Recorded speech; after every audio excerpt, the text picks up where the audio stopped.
Mr. President, I rise in strong support of the nomination of Judge Sonia Sotomayor to be the Associate Justice of the United States Supreme Court. And I'd like to thank Pat Leahy, my seatmate here in the United States Senate and Chairman of the Judiciary Committee, for his leadership. Let me also thank Jeff Sessions, who's the ranking Republican on the committee, and all members of the committee. Those are pretty important jobs they have. Obviously, they're considering nominees for the district court, the appellate court, but moments when you consider the nomination of the Supreme Court don't happen every day, and are pretty significant moments. And I commend the committee for the speed with which they handle this. A lot of times these matters can get tied up for weeks on end, as we've seen over the years.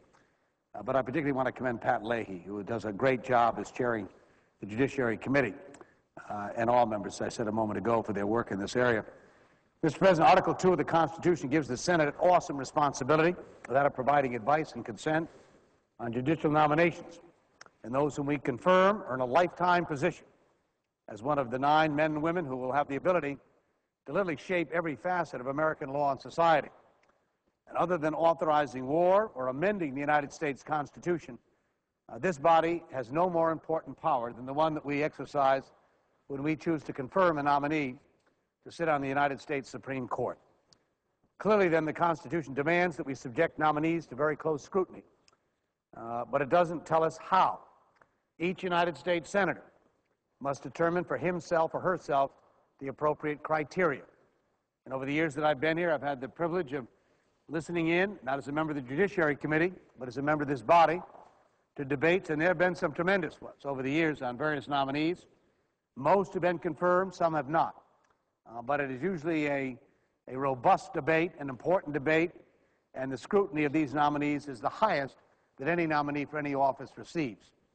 I've always relied on 3 basic tests, 3-part tests, Mr. President. The first test I apply, I've done this across the board over the years: does the nominee have the technical competence and legal skills to do the job?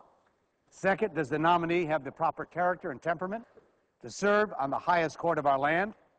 And third, does the nominee's record demonstrate respect for and adherence to the principle underlying our legal system, and that is equal justice for all?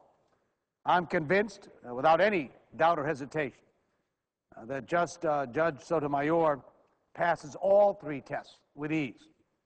As to Judge Sotomayor's competence, her resume is that of an experienced and accomplished jurist, one who will take her seat with more bench experience, I might point out, as I'm sure others have, than any other justice currently serving on the United States Supreme Court. Graduated from Yale Law School, my home state of Connecticut, and has been a prosecutor and private attorney, spent 17 years on the federal bench as both a district court judge and an appellate court judge. As to Judge Sotomayor's character, her long list of enthusiastic recommendations and her very graceful performance before the Judiciary Committee, I think, revealed her to be a remarkable woman of deep integrity. Her incredible life story, rising from a housing project in the Bronx to the height of American jurisprudence, is truly an inspiration. As to Judge Sotomayor's legal philosophy, her writings and her thoughtful answers to difficult questions raised by our fellow colleagues on the Judiciary Committee make it clear, in my view, that Judge Sotomayor is committed to the principle of equality that forms as the foundation of America's system of jurisprudence. For Judge Sotomayor, as for any nominee, Mr. President, that is enough to earn my vote, regardless of what I think about any particular decision. I voted to confirm Chief Justice Roberts, much to the consternation of people in my own party and others that felt we should object because we didn't agree with Judge Roberts' decisions in a number of cases. But I applied my 3 tests to Justice Roberts, and he passed them with flying colors. And I've applied that test over the years. So while I haven't agreed with every decision the Chief Justice has taken during his tenure on the bench, I would still tell you it was a good choice, despite my disagreement with some of his decisions. It's the kind of quality you want on the Supreme Court. And I worry deeply in this body that if we start taking standards to apply to the nominees for the Supreme Court, such as we appear to be doing, I think we do damage to the tradition we must uphold in this body of applying standards that go far beyond our particular concerns about decisions here and there, or to listen to constituency groups to such a degree that they dominate the vote patterns here in the United States Senate. Frankly, Mr. President, I don't think I'm telling any of my colleagues anything they don't know already. I don't think anyone in this chamber really believes that she's incompetent or temperamentally unsuited for the job, or that she does not believe in equal justice under the law. If we took a secret ballot on a nomination, I think it would be close to unanimous, be my guess. The actual debate, however, is focused not on the nominee's enormous body of exemplary judicial work, but a few examples from her career selected for their ability to create controversy. Out of thousands of decisions, and that's not hyperbole, she's been involved in thousands of decisions. I found it, if it weren't amusing, it would be disturbing to me. There were 8 cases that were the subject of debate in her nomination. 8 cases out of thousands in which she rendered an opinion, either as a joint participant in opinion or as the sole decider in the cases. So out of thousands of cases, 8 items were brought up. And I frankly, you could do that with anybody, but someone who's had 17 years on the bench, going through thousands of cases, if that's the basis of being against this nominee, I don't know if anyone could ever pass the test here, if that were the case. If you're looking people with experience and temperament and ability to judge so. Now, she shouldn't be confirmed because of her ethnicity.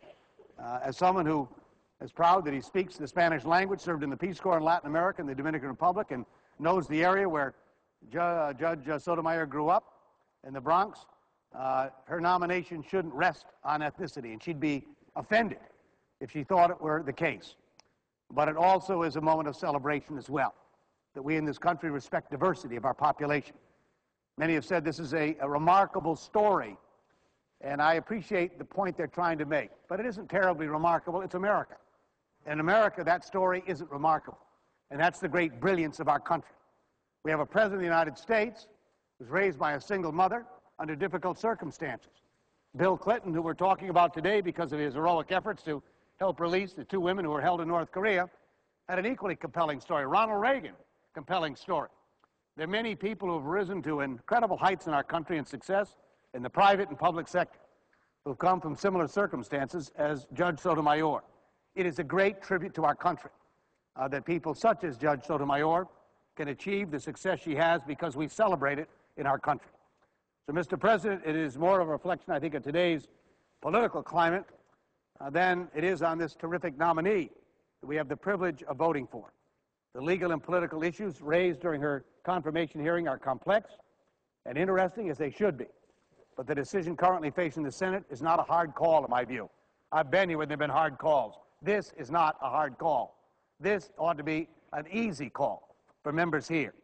She's a brilliant jurist, she's a remarkable American, and she's going to make a fantastic justice on the United States Supreme Court, and I couldn't be prouder when the time arrives to cast my vote in favor of this nominee, and I yield the floor.